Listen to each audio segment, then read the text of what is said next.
Fotos geralmente servem para registrar momentos felizes, como por exemplo, comemorações e viagens. Porém, as imagens que vocês vão ver hoje escondem histórias perturbadoras, e muitas delas serviram para registrar os últimos momentos de pessoas que nem imaginavam a tragédia que estava por vir. Fala galera, aqui é o Drake, e no vídeo de hoje nós iremos acompanhar 5 fotos com histórias perturbadoras por trás.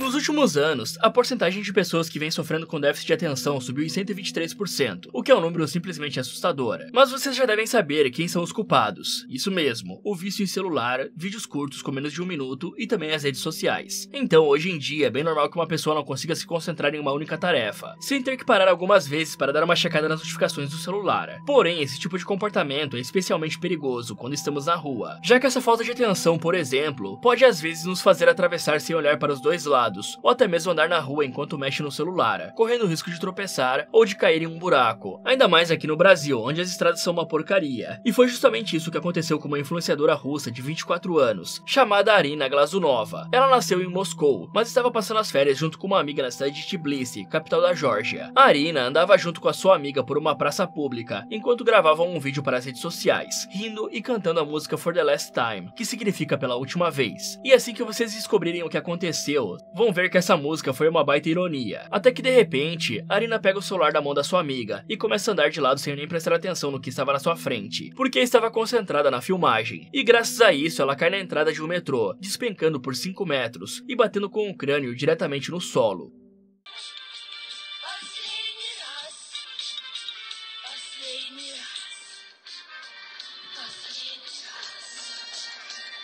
A amiga rapidamente chamou a emergência, só que a Arina já chegou no hospital em estado crítico, e infelizmente ela não resistiu à fratura no crânio e acabou falecendo. Mas analisando essa imagem do local do acidente, dá pra ver que a Arina deu bastante azar, e caiu justamente no pior lugar possível, que seria a parte mais baixa entre o chão e a entrada do metrô, o que acabou totalizando na queda de 5 metros, assim como eu disse antes. E uma outra coisa que vocês devem ter notado, é que essa entrada não tem nenhum tipo de sinalização, o que torna bem difícil para os turistas identificarem enquanto andam pelo local, e isso aumenta bastante os riscos de acidentes.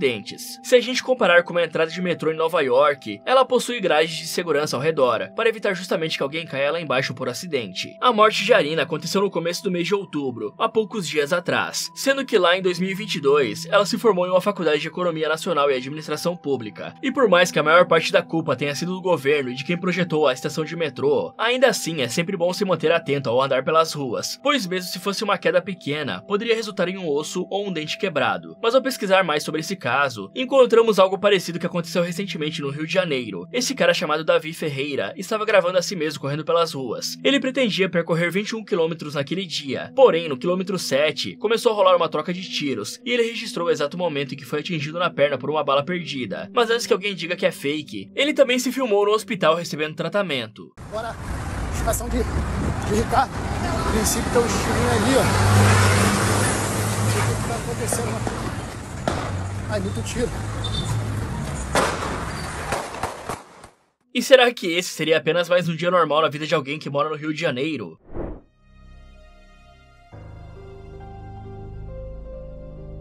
Ao olhar essa foto rapidamente, você não encontrará nada demais nela. Só que ao analisar com um pouco mais de paciência, perceberá que tem um corpo dentro daquele tapete enrolado em uma quadra de basquete. Todo jovem brasileiro adoraria estudar em uma escola pública dos Estados Unidos, já que lá a qualidade de ensino é melhor até mesmo do que boa parte das escolas particulares do nosso país. E se aqui você é obrigado a estudar várias matérias que não se interessa e que não irão agregar em nada na sua vida adulta, lá os alunos do ensino médio são obrigados apenas a cursar matérias essenciais como matemática, história e inglês. Mas de resto eles podem escolher de acordo com as suas preferências, e também levando em consideração a carreira que pretendem seguir quando se formarem. Como por exemplo, se você quer cursar engenharia na faculdade, pode escolher a disciplina de marcenaria, para ir aprendendo a construir as coisas e manejar ferramentas. Ou então, se você pretende ser um fisioterapeuta, pode frequentar as aulas de yoga dentro da própria escola, para aprender sobre flexibilidade e consciência corporal. Já o sonho desse jovem de 17 anos, chamado Kendrick Johnson, era se tornar um jogador profissional, e por isso ele escolheu as aulas de educação física. Nascido em 10 de outubro de 1995, ele vivia com a sua família no estado americano da Geórgia, e estudava na Lowndes High School, além de jogar no Vikings, que era o time de basquete basquete da escola, mas como Kendrick tinha apenas 1,78 de altura, ele sabia que não conseguiria entrar para a NBA, que é a principal liga de basquete. Inclusive, um dos jogadores mais baixos atualmente é o Stephen Curry, que tem 10 centímetros a mais de altura que o Kendrick tinha. Então, como era muito baixo para o basquete, o jovem decidiu que iria se tornar um jogador de futebol americano, que não precisa de altura, e sim de bastante músculos para empurrar os adversários. E aí o seu maior objetivo passou a ser o de ganhar uma bolsa de estudos para jogar pela Universidade da Flórida, no time dos Gators. Ele queria ficar famoso e ganhar bastante dinheiro para dar uma vida melhor para os seus pais, de modo que os dois não precisassem mais trabalhar. No entanto, Kendrick ainda continuou jogando basquete por diversão, até que no dia 11 de janeiro de 2013, os alunos que estavam jogando na quadra de basquete encontraram um corpo dentro de um tapete enrolado, que era usado nas aulas de luta greco-romana. O tapete tinha quase 2 metros de altura, e portanto era possível ver apenas os pés da vítima. Já depois que as autoridades foram chamadas e retiraram o corpo de lá, eles identificaram como sendo Kendrick Johnson, de 17 anos. Seu rosto se encontrava bastante inchado, principalmente os lábios, parecendo até que o coitado apanhou antes de morrer. Ele também estava descalço, e apresentava manchas parecidas com hematomas em pelo menos um dos braços. E apesar de parecer bastante que Kendrick havia sido vítima de um crime, e que colocaram o seu corpo dentro do tapete para tentar escondê-lo, mais tarde o Departamento Estadual de Investigação da Georgia realizou uma perícia e chegou à conclusão de que o jovem faleceu por conta de uma asfixia posicional. E isso basicamente significa que Kendrick entrou naquele tapete e não conseguiu mais sair, ficando em uma posição que era incapaz de respirar adequadamente. E como ele se encontrava sem sapatos, acredita-se que ele tenha entrado no tapete justamente para procurar os calçados. Mas o que reforça isso é o depoimento de 3 alunos da mesma escola, que disseram aos investigadores que é bem comum que alguns estudantes deixem os seus tênis guardados dentro do tapete, talvez por medo de que alguém os roube ou pegue para fazer uma pegadinha. Só que apesar disso, a família do Kendrick se recusou a acreditar nessa versão da história e, portanto, contrataram uma autópsia particular, que foi realizada pela Forensic Dimensions, uma empresa localizada na Flórida, e esse segundo laudo forneceu uma resposta diferente da oficial, sugerindo que Kendrick poderia ter sido vítima de um crime, porque apresentava machucados no rosto. Mas fora isso, a funerária responsável por preparar o corpo preencheu o interior com jornal, que é um material considerado inadequado. Porém, em sua defesa, eles disseram que receberam o corpo sem os órgãos internos, que foram removidos e descartados após a autópsia. E apesar de terem sido negligentes, a justiça decidiu inocentar a funerária. Já em novembro do mesmo ano, 290 horas de gravações de câmeras de segurança da escola foram divulgadas pela emissora de televisão CNN, que entrou com um pedido na justiça para ter acesso às filmagens. E segundo o relato de um analista contratado pela CNN, cerca de 3 horas de gravação foram cortadas por algum motivo. Só que esse detalhe um tanto suspeito pode ser explicado, pois aparentemente algumas câmeras estariam desconfiguradas, e infelizmente não tinha nenhuma câmera que mostrasse o local do ginásio em que o Kendrick morreu. Já o seu rosto inchado e as marcas no seu corpo poderiam ser explicadas pelo fato do corpo ter ficado várias horas de cabeça para baixo, fazendo com que quase todo o sangue se acumulasse na região superior, causando um inchaço e os hematomas na pele dele. E durante os próximos anos, os pais do jovem realizaram vários protestos e passeatas, além de processarem a funerária, o próprio estado da Georgia e também dezenas de pessoas, incluindo alguns alunos. Só que no final das contas, eles não conseguiram provar as acusações de conspiração, e por isso foram condenados a pagar quase $300 mil,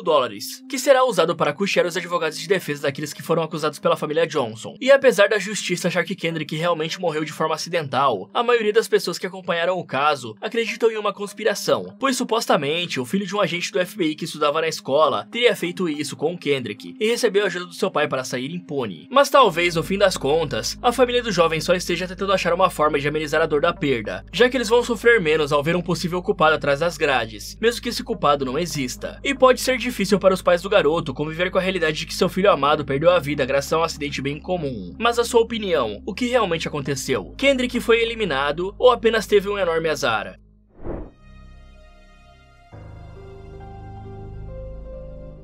Ter filhos é o sonho de muitas pessoas, de ter a sensação de colocar uma vida nova nesse mundo, escolher o nome, cuidar, proteger e em troca disso receber um amor de uma criança. E isso é algo que realmente encanta vários jovens e adultos. Mas em contrapartida, existem pessoas que ficam aterrorizadas só de pensar na ideia de se tornarem pais, seja porque sentem que não nasceram para isso, ou porque preferem focar toda a sua atenção e tempo nos estudos e trabalho. Alexandria Costial era uma jovem de 21 anos que nasceu na cidade de St. Louis, localizada no estado de Missouri. Ali, como era chamada pelos seus amigos e familiares, sonhava em trabalhar na indústria da moda, e por isso se mudou para o Mississippi para cursar marketing, na universidade que carregava o mesmo nome do estado. Ali era apaixonada por flores e escolheu justamente essa faculdade, porque o campus era rodeado por vários tipos de flores, gerando uma beleza sem igual. A jovem era conhecida por ter uma personalidade alegre e que atraía naturalmente as pessoas, sem que ela precisasse se esforçar para conseguir fazer novos amigos. E na verdade, todo esse processo acontecia de uma forma muito natural, ao ponto da Ali se tornar uma das alunas mais populares da instituição de ensino. Mas além do seu curso de marketing, ela estava envolvida em várias outras atividades, dando aulas de yoga e pilates para outros alunos e participando do clube de golfe da universidade. Porém, assim como a grande maioria das jovens da sua idade, Ali também sonhava em conhecer o príncipe encantado, aquele rapaz alto, bonito e forte, e queria tratá-la como uma princesa, igual nos filmes da Disney que Ali cresceu assistindo. Inclusive, ela chegou a dizer para sua mãe Cindy que havia conhecido um rapaz na faculdade que chamou bastante a sua atenção, e ele era do Texas, um estado que a Ali admirava bastante por conta da sua cultura. Dá pra comparar basicamente com o Rio Grande do Sul, só que dos americanos. E a Ali até pretendia convidar o rapaz para o baile que teria na universidade. Seu nome era Brandon Tisfeld, de 22 anos de idade. Mas passando agora para uma sexta-feira, que caiu no dia 19 de julho de 2019, uma câmera de segurança filmou Ali saindo de um bar localizado no Oxford Square. Era quase meia-noite, e a jovem pediu um carro de aplicativo para conseguir voltar para o seu apartamento. Já algumas horas depois disso, à 1h30 da madrugada, Brandon se encontrou com Ali, e os dois foram de carro até um acampamento de pesca abandonado no Lago Sardes. O trajeto levou 45 minutos, e esse acampamento era bem escuro e vazio, com pouquíssimas pessoas frequentando a região, até que por volta das 2h30 da madrugada, um cara que estava passeando com seu cachorro ouviu vários barulhos de disparos de arma, que pareciam vir do Lago Sardes. E quando finalmente amanheceu, um grupo de amigos que andavam pela região encontraram o corpo de Ali perto do lago. Então, quando a polícia chegou no local e começou a investigar tudo, eles descobriram que a jovem foi baleada 9 vezes, e no total haviam 11 cápsulas espalhadas pela cena do crime, com Brandon sendo considerado o suspeito número 1, porque ele foi a última pessoa a ver a Ali antes de morrer. Mas estranhamente, Brandon se recusou a dar o seu depoimento aos detetives, o que é bem estranho, já que se ele fosse inocente, iria cooperar ao máximo e ajudar a polícia para tentar descobrir quem seria o assassino. E aí, 2 dias após o crime ter acontecido, Brandon saiu do Mississippi e dirigiu com a sua picape até o estado de Tennessee. Porém, os investigadores conseguiram um mandado de prisão e começaram a rastrear o telefone do cara para descobrir a sua localização. Além disso, a placa da picape do Brandon facilitou bastante essa tarefa de achá-lo, pois ela não tinha uma sequência alfanumérica como de costume, e sim uma frase personalizada, com a palavra take it, significando algo como pegue ou leve isso. Já com o decorrer da investigação, encontraram uma carta no apartamento do Brandon, em que ele basicamente confessava o crime, dizendo que seus pensamentos ruins foram agravados graças ao vício que tinha no álcool e naquela substância que se parece com farinha. Também descobriram que 6 dias antes do crime, Brandon viajou para o Texas e pegou uma arma .40 que era propriedade sua, e que ele tinha deixado lá desde a sua mudança para o Mississippi. E na legenda postada na rede social Snapchat, o rapaz colocou a seguinte frase: "Finalmente levando meu bebê de volta para Oxford". E o motivo da palavra bebê ter sido sublinhada nessa frase é que no dia 12 de julho, Ali enviou para Brandon fotos de 2 testes de gravidez que ela havia realizado e que deram um resultado inconclusivo, o que poderia significar que a moça estaria grávida. No entanto, ele não queria de forma alguma se tornar um pai e, portanto, pediu que Ali interrompesse a gravidez. Inclusive, nessa mensagem de texto do mês de abril, Brandon diz que ter um filho iria estragar a sua vida e pede para ela tomar uma pílula, além de deixar bem claro que não pretendia ajudar em nada se ela tivesse um bebê. Então, levando em consideração todas essas provas, Brandon foi a julgamento e se declarou culpado, sendo condenado à prisão perpétua, com uma pequena possibilidade de ser solto quando completar 65 anos de idade. E apesar de terem ficado juntos durante 1 ano, Brandon não se considerava namorado da Ali. Na verdade, ele só estava interessado em dormir com ela, e nem sequer levava a moça para sair junto com ele. E mesmo assim, a Ali demonstrava ser bem apaixonada pelo Brandon. O rapaz não tinha nenhum histórico de agressão anterior, e até aquele momento não parecia ser alguém violento. Fora que o médico que fez a autópsia no corpo da Ali descobriu que ela nem sequer estava grávida, então foi apenas um alarme falso. Ou talvez ela tivesse retirado assim como o Brandon pediu. Porém, eu duvido disso, já que se fosse assim, ele não teria eliminado ela. Sendo que alguns dias antes de ser assassinada, Ali recebeu uma visita da sua família. Ela até pediu para que sua mãe Cindy ficasse por mais tempo, porque estava com saudades da comida caseira dela. Mas infelizmente, Ali teve sua vida interrompida. E algo que não dá pra entender é como alguns homens conseguem ficar irritados com a sua parceira quando acontece uma gravidez indesejada, já que na prática, os dois seriam responsáveis por isso.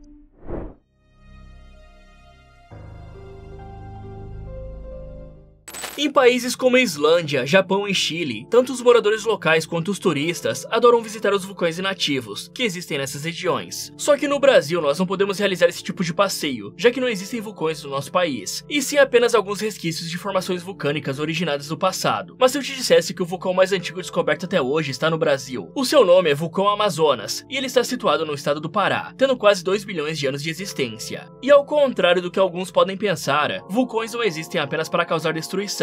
Na verdade, eles desempenham um papel fundamental no ecossistema do nosso planeta, liberando gases que estão no interior da Terra, e assim conseguem manter o equilíbrio da atmosfera. Fora que as erupções também espalham uma grande quantidade de minerais e nutrientes do solo, favorecendo o plantio na região, além de criar novas terras, como por exemplo o Havaí, que só existe graças às erupções que aconteceram no passado. Mas apesar dos lados positivos, é sempre bom tomar bastante cuidado ao se aproximar de vulcões. Só é uma pena que essa mulher não seguiu esse conselho. Huang Lihong era uma turista chinesa de 31 anos que estava passando as férias na Indonésia. Era um sábado do dia 20 de abril de 2024, quando Lihong e o seu marido decidiram visitar um vulcão ativo chamado Kawaii-jen, conhecido por expelir lava da cor azul, o que gera um espetáculo visual que qualquer um gostaria de ver de perto. Mas digamos que Lihong acabou exagerando na questão da distância, isso porque o guia da excursão pediu várias vezes para que a mulher não se aproximasse demais, já que obviamente ela poderia cair de lá, ainda mais levando em consideração o solo irregular da área vulcânica. No entanto, Lihong esperou o guia se afastar e andou na direção do vulcão,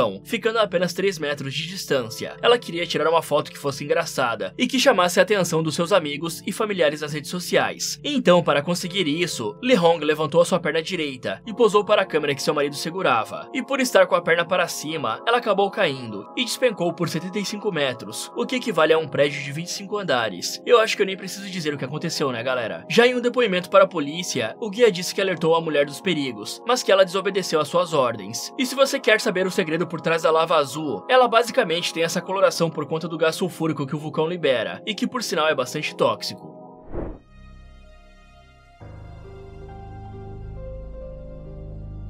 Nos filmes de terror da saga Premonição, um dos personagens sempre consegue prever a morte de alguém antes que ela aconteça, e geralmente essa morte se dá através de um acidente bem improvável, em que a vítima nunca imaginaria que aquilo poderia acontecer. E podemos dizer que esse próximo caso é uma premonição da vida real. No ano de 2018, as empresas de aviação chamada Flinon e Liberty Helicopter estavam trabalhando em conjunto para vender passeios de helicóptero na cidade de Nova York, com a duração de cada passeio variando de 15 a 40 minutos. E esse último pacote era o mais caro de todos, custando aproximadamente $300 por pessoa. E você poderia até escolher se queria voar em um helicóptero que estava com ou sem as portas laterais. E se você escolhesse sem as portas, poderia colocar as suas pernas para fora da aeronave e tirar fotos da Estátua da Liberdade e da vista lá de cima. Mas é claro que você teria que usar um cinto de segurança para não despencar para fora da aeronave. Então, no dia 11 de março de 2018, às 6h50 da tarde, 5 pessoas e mais o piloto estavam voando em um helicóptero modelo Airbus AS350B2, que é considerado um modelo bastante versátil, que consegue se sair bem na maioria das situações. Os passageiros usavam um cinto de segurança amarelo, que cobria a parte superior do corpo, com uma alça nas costas, que servia para prender o cinto em uma corda amarrada no helicóptero. E pouco antes de anoitecer, eles decolaram do heliporto Hilo Carney, localizado no estado de New Jersey, que fica logo ao lado de Nova York. O voo estava planejado para durar 30 minutos, e nesse momento todos os passageiros se encontravam sentados em seus lugares. E aí, quando chegaram na Estátua da Liberdade, o piloto manteve a aeronave entre 90 a 150 metros de altitude, que era mais ou menos o tamanho da estátua. Já depois disso, o piloto começou a ir em direção ao East River, um enorme rio que divide a cidade de Nova York. E então, a partir desse momento, o piloto elevou a altitude para 1.900 pés, o que dá 580 metros, e ele teve que voar mais alto por questões de segurança, já que existem vários prédios ao redor do rio. Mas se analisarmos essa viagem, veremos que o piloto está sentado no lado direito, um passageiro no lado esquerdo, que seria o do copiloto, enquanto os outros 4 se encontravam na cabine de trás. Porém, como haviam escolhido um helicóptero que não tinha portas, para assim poder curtir melhor a vista e tirar fotos, os 5 passageiros se posicionaram nas laterais da aeronave e colocaram seus pés para fora dela, ainda utilizando os cintos de segurança. E aí eles aproveitaram o ar fresco batendo em seus rostos e tiravam várias fotos da vista lá de cima. E parecia que todo o dinheiro investido valeria a pena no fim das contas, pois essa era uma oportunidade única em suas vidas, algo que a maioria das pessoas nunca tiveram a chance de experienciar. No entanto, às 7h05 da noite, o piloto estava sobrevoando a cidade, quando o helicóptero inesperadamente começou a perder altitude, e ele até conseguiu escutar o alarme que avisava que a hélice estava rodando em uma velocidade muito baixa, que não seria o suficiente para manter o helicóptero voando, e cerca de 2 minutos depois disso, a altitude caiu de 580 metros para apenas 240. Então, como não poderia pousar na cidade, o piloto realizou uma curva e conduziu a aeronave em direção ao rio. Mas para evitar que afundassem na água, ele ativou o sistema de flutuação da aeronave, que são basicamente boias que ficam na parte de baixo e que se inflam para manter o helicóptero boiando na água. Só que devido ao azar do destino, a aeronave simplesmente virou de lado ao invés de permanecer de pé, fazendo com que os passageiros se afogassem e perdessem a vida. Infelizmente, eles não conseguiram remover os cintos de segurança para nadar para fora do helicóptero, com o piloto sendo o único sobrevivente. Porém, ao analisar uma foto do acidente, parece que essas duas boias não conseguiram inflar completamente assim como as outras, ou talvez elas tenham estourado no momento do pouso forçado, o que fez com que a aeronave não conseguisse permanecer de pé. E acreditem se quiser, o helicóptero não caiu por conta de um mau funcionamento de algumas peças, ou por falta de manutenção assim como acontece na maioria das vezes, e sim devido a um erro extremamente idiota, que poderia ter sido evitado. Acontece que ao lado do assento do piloto, existe uma alavanca que serve para interromper a passagem que leva o combustível até o motor, e logo após o passageiro da frente se virar de lado para observar a pista, a corda que estava segurando seu cinto ficou presa na alavanca e desligou ela, interrompendo o abastecimento de combustível do motor e desligando a hélice. E talvez por ter ficado nervoso, o piloto demorou para perceber esse detalhe. Na verdade, ele só se deu conta disso quando a aeronave estava perto de cair no rio, e até chegou a ligar o abastecimento puxando a alavanca. Porém, já era tarde demais, e o helicóptero não conseguiu retomar a altitude necessária. Mas lembra quando eu disse que esse acidente parecia bastante com um filme da saga Premonição? É porque 2 meses antes da tragédia, o piloto do helicóptero participou de uma reunião com as empresas que vendiam os pacotes de passeios. E lá ele disse que estava preocupado com a qualidade dos cintos de segurança, que eram bem baratos e inadequados. O piloto até chegou a citar que em caso de um eventual acidente, seria muito difícil para os passageiros removerem os cintos para sair da aeronave, e foi justamente isso que aconteceu 2 meses depois. Já os familiares de Trevor Cadigan, um dos passageiros que morreu, decidiram abrir um processo contra as empresas responsáveis pelo passeio, e no total esse processo levou 6 anos para ser concluído, com a prova mais importante de todas, sendo justamente o áudio da reunião em que o piloto falava sobre a má qualidade dos cintos de segurança. E só a família do Trevor recebeu 116 milhões de dólares de indenização, com a maior parte sendo paga pelas duas empresas. No entanto, a companhia que fabricou as boias teve que desembolsar 20% do valor total da multa, mostrando que de fato aquelas duas boias apresentaram defeitos e também contribuíram para esse fim trágico. Então, após o acidente, as empresas envolvidas em passeios aéreos começaram a utilizar apenas helicópteros que não tinham a alavanca de combustível posicionada no chão, além de melhorar a qualidade dos cintos de segurança e dar mais atenção a esses detalhes.